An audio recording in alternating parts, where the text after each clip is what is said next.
ராம் நாராயண் ராம். எல்லோரும் ஒரு இந்த பூமியின் முழு நிலமும் நமதே என்று நினைத்தால், நாம் சகோதரர்களாக விதைத்து பராமரித்து அறுவடை செய்து உணவுண்டால் இந்த பூமி ஒரு குடும்பமாக ஏன் வாழக்கூடாது? ஆனால் அரசியல்வாதிகளுக்கு இந்த உணர்வு இல்லை. சுரண்டல் கொள்கை நம்மை அழித்து வருகிறது. யாரும் துன்பத்திலிருந்து விடுபட விரும்பாதா? ஒருவரை அழித்து மற்றொருவர் முன்னேறும் கொள்கை நல்லதல்ல. நமது தேசம் ஒருங்கிணைந்த குடும்பமாகவே இருக்க வேண்டும்.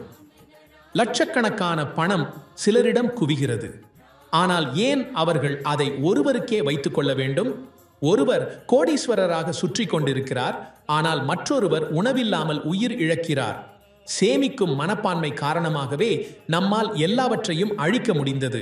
மகாத்மாக்களும் குருமார்களும் தியானம் செய்திருக்கிறார்கள். ஆனால் அவர்கள் அனைவரும் தங்களது மதத்தையும் சிலைகளை பெரிதாக்குவதற்கே முயன்றனர்.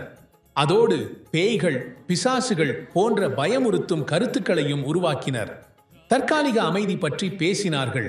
இது சிறிது நேரம் மகிழ்ச்சி தரலாம். ஆனால் அது ஒரு பாட்டியின் கதை கேட்டு உறங்குவது போல் தான் ஒரு கற்பனை கதை. இன்று ஆன்மீகம் வெறும் கதைகளில் மட்டுமே இருக்கிறது. சமூகம் இதனால் இன்னலுக்குள்ளாகியுள்ளது. ஒவ்வொருவரும் தங்கள் விருப்பத்திற்கேற்ப கற்பனை செய்து அதை வணிகமாக மாற்றிக்கொண்டிருக்கிறார்கள்.